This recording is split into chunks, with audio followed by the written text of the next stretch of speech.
everyone, it's Lisa here. In this tutorial, you'll learn how to use the templates for the Pattern Design Toolkit. This tutorial is for the Adobe Illustrator version. You'll find the link to the other versions in the PDF guide included in the download. Before we dive into the templates, I just wanted to go over some tips and info that'll help you get the most out of this kit. If you've watched another version tutorial, you can skip ahead to how to use the template section, as I cover the same info in the other videos. So the kit includes two of the most popular repeat styles, which are a half drop repeat and a grid repeat. A grid repeat means the pattern block or tile, which is the area that contains all your design elements, is duplicated along the same horizontal and vertical plane. Whereas a half drop repeat is repeated halfway down along the horizontal plane, as well as repeated vertically top and bottom. And I'm going to show you how to use both of these templates to create your own lovely pattern designs. Let's go over some of the basics of the framework of the templates. Each template includes shapes or elements that are grey, and these indicate where you should place your motifs. They're designed to help you create balanced and, in some cases, intricate patterns without you needing to fuss over where to place the motifs. And the dotted lines indicate the repeating elements. So when you're working on the edges of the repeat tile, be mindful of where those dotted line elements are, because these are your repeating elements. Perhaps you want them to overlap, but if you don't, make sure you don't draw into that dotted line area. Here's an example of grid repeating elements, and because the grid repeats horizontally, then also vertically, notice how the elements are along the same plane. So if motifs sit outside the pattern block, they will jut into the design on the opposite side. For the half drop, as mentioned, elements will repeat halfway down and halfway up, which can be quite confusing, but thankfully the templates do all the complicated maths for you by indicating exactly where those repeat elements will fall. And don't forget, it'll also repeat top and bottom. Regarding the designs, some are simple in nature, while others are a bit more complex, giving you a variety to play with.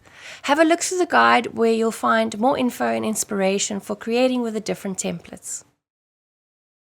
The kit includes 70 color palettes. Use them as a starting point when choosing color for your design.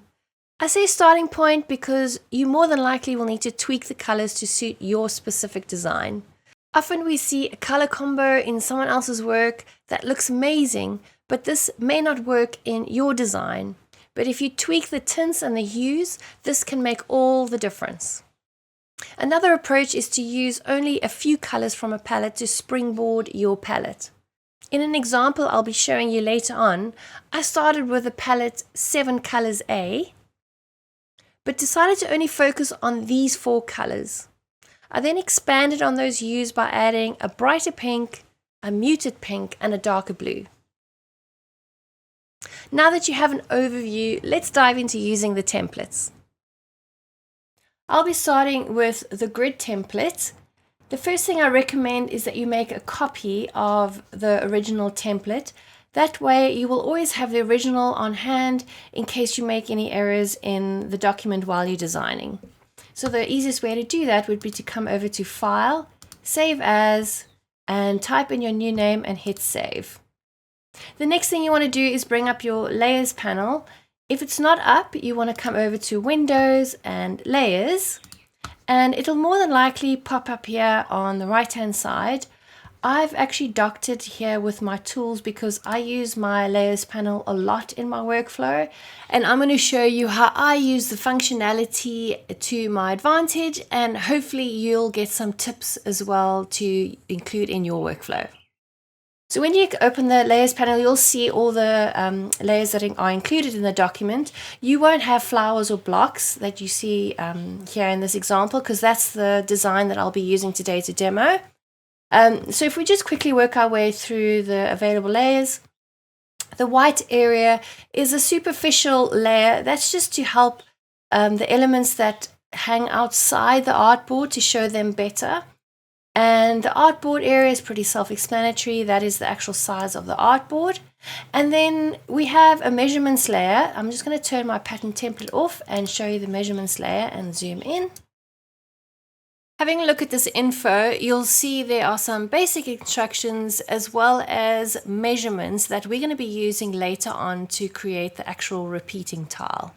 So when we go into the pattern tool, these are the settings that we'll be using. I'm just going to turn the measurements off and the pattern templates back on. Just wanted to mention, if you're not familiar with the layers panel, so all on the left hand side is where you can toggle the visibility of your layer on and off. So I've just turned on my pattern templates, and if we expand that group, you'll see all the available templates, and you just want to work your way through that and decide on which template you want to work on. So today I'm going to be using blocks, and if you find that your computer is a little bit slow or struggling, to use this document, go ahead and delete all these templates that you're not using. That way you're just freeing up a bit more space on the document. So to delete a layer, you're just going to simply select it and then use this little bin icon to delete that layer. So I'm going to leave the rest. My computer seems to be handling so far. So I'm just going to leave the blocks on. So any layer that you don't want on, you just turn the little eyeball off. But in this case we want blocks on, so I've got that visible. I recommend drawing above your patterns template on the draw here layer, and then of course just creating more layers as you work. So what I've done is I've actually gone ahead and created a whole lot of elements in Procreate. I'm just going to change the color of that just so that you can see it better. So I drew these elements in Procreate and then imported them into Illustrator and used the image trace tool to vectorize those elements.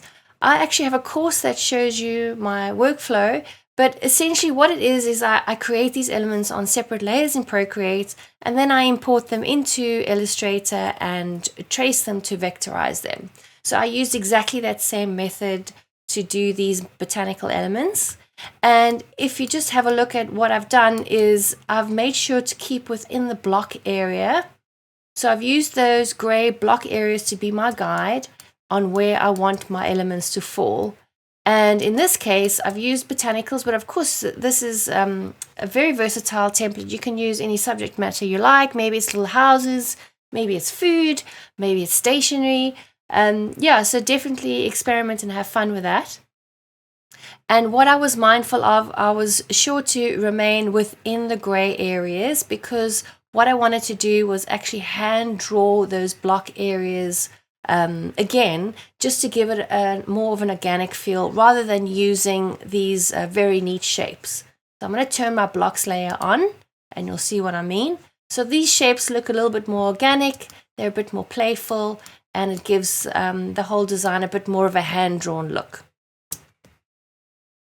So once you've drawn your elements and you've placed the motifs in the areas that are indicated, just be aware that the dotted lines are your repeating elements. So if we have a look at this area at the bottom here, it will repeat over here. And this area to the left will repeat over here on the right. So you only want to be focusing on, if I just turn those off, you only want to be focusing on these gray areas, and those are the areas you want to fill. All these dotted line areas you want to stay clear of, because those are your repeating elements. So I just want to go ahead and recolor those botanicals, and the quickest way to do that is to select everything on that layer, and that's why I like keeping my layers quite neat, so that I can use the layers panel to do a lot of the work for me. I'm just simply going to select all those elements by hitting this little icon on the side, and then come over to my swatches panel. If that's not open for you, you can just come over to window and swatches all the way down there. And I'm just going to recolor that to a pink color. And the blocks are the color that I'm after, so I'm going to leave them as is. And just quickly coming to our measurements layer as a recap, I'm going to turn off my patterns template layer and turn on my measurements. So when we use the pattern tool settings, we're looking for a grid repeat style. and we need to remember 2000 pixels in width and 2000 pixels in height. So turning that off again and my pattern design back on, I'm going to select those elements now by using my layers panel and hold down shift to select the next layer, and then come over to object, pattern, and make. So if you can recall, we need to use the grid tile type, so it is on grid, so that's correct. But here we need to adjust the settings or the measurements to what the master measurement should be, which is 2000 pixels by 2000 pixels. So that automatically does a lovely repeat, and everything is exactly in place where it should be. So you'll see those repeating elements we previously spoke about, there they appear, and this one on the left you'll see appears over here. So everything is working as planned. And at this stage, what you want to do is maybe do a bit of adjustments. Maybe you want to, add an extra leaf here and there, or maybe you want to move one of the blocks slightly to the right or the left or up and down. So at this stage, you want to do just a little bit of tweaking if you need to. So once you're happy, you can just hit done. And this will automatically create a swatch in your swatches panel. You can see I've already have one here from previous testing that I did. So I'm just going to pull out the new one that was created. And the reason why I'm doing that, because at this stage, I now want to add a background to my repeat tile. So I'm going to drag that anyway onto my artboard. And coming back to my layers panel, I want to find that Adobe Illustrator bounding box that it created to create my repeat. So you'll see we've got a little, I hope you can see it on screen. We've got a bounding box, so that's what I want to duplicate and use as my background color. And the quickest way to get to that is having that selected, use the magnifying glass on your layers panel. And what that'll do, it'll expand the group in your layers panel so that you can quickly find all the elements. And we're after that path that is right underneath all the design elements. And I'm going to just go ahead and select that. And then I'm going to copy and paste in place. So that's Command C and Command F. And you see it's made a duplicate and it's pasted it above, which is exactly what we want, above that original empty container essentially. And now I'm going to choose my background color, which in this case is lilac. And we now created our background, and we want to pull that swatch, we want to pull that tile, should I say, back into our swatches panel. So just going to drag and drop. And now we want to test it.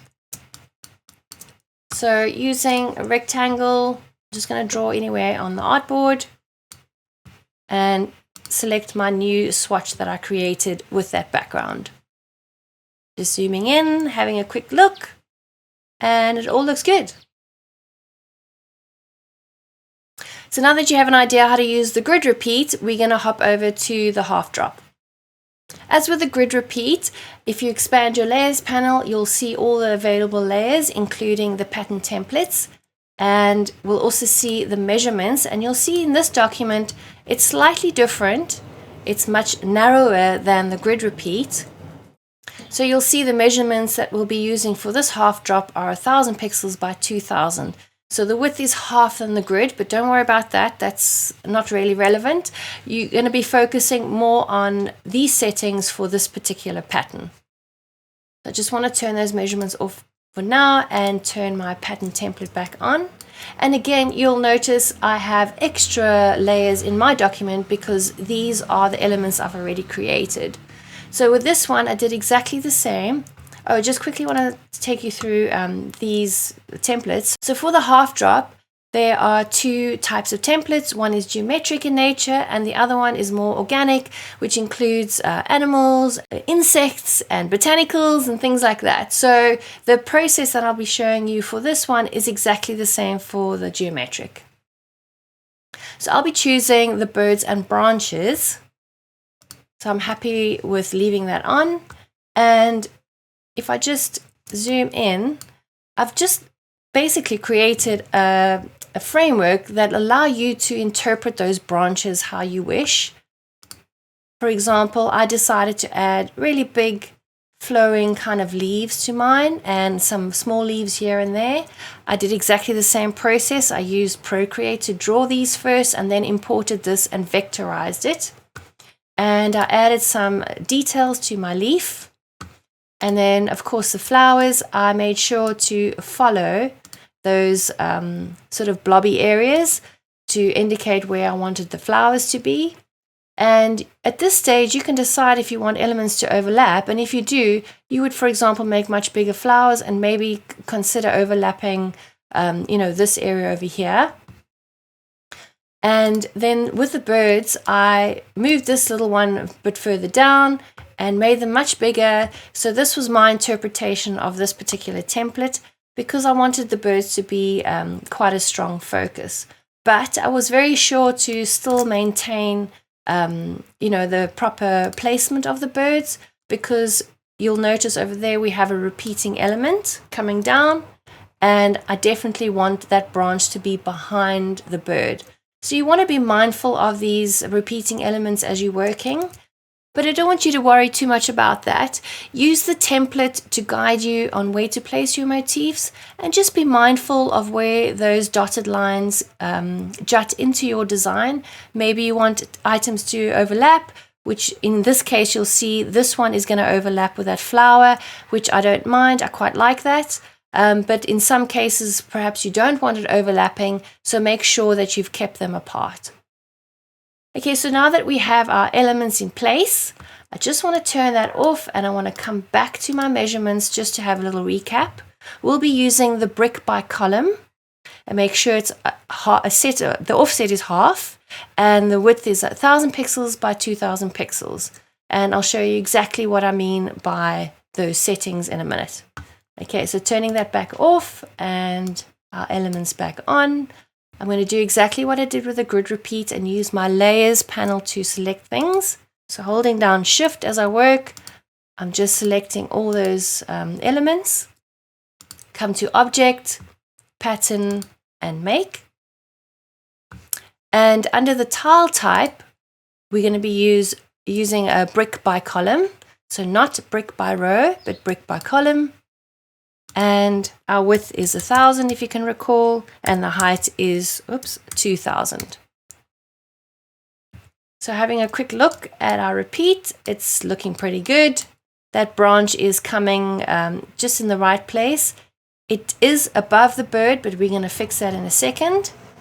And you'll see this little birdie is behind this leaf. Again, we're going to fix that in a second. You could try and use these overlap tool over here to adjust that, but I find that sometimes when you adjust one, it fixes one thing, but it kind of like forces something else in the wrong direction, or the wrong placement, should I say.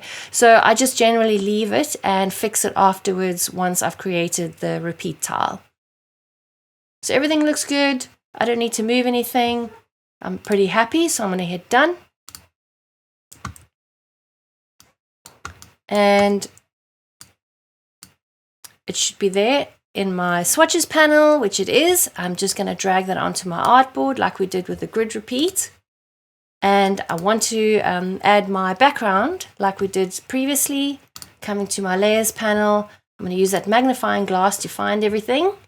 I'm going to select that path. So that's the path that we want to duplicate, which is Command C, Command F to paste in place. And I'm going to choose that dark blue. All looks pretty good. And now I want to fix the placement of elements and make sure that things that need to be on top are actually on the front of my design. So I'm going to double click to go into isolation mode, and I'm going to bring that whole section to the front.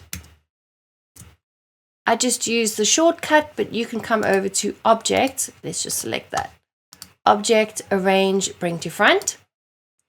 And when I did that, I noticed that this little birdie is now behind that leaf. So I need to bring that to the front. So in order to do that, I'm going to double click to go into that isolation of that group.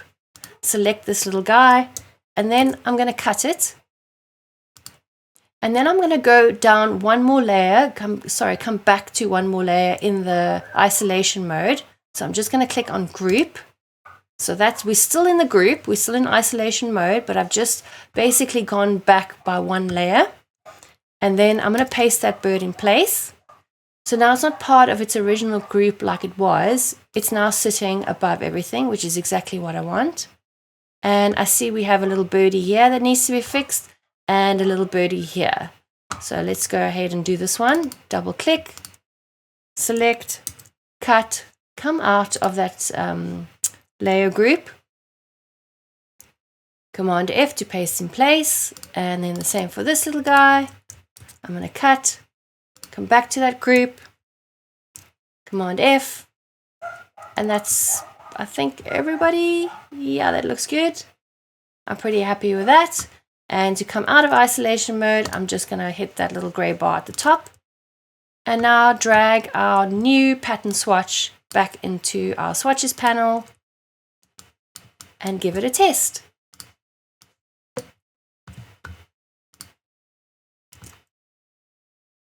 Yeah, that looks pretty good. All the little birdies are on top, it's just what I want. And the original tile is still neatly grouped. I hope that gives you a good overview on how to use the templates, and I can't wait to see what you create.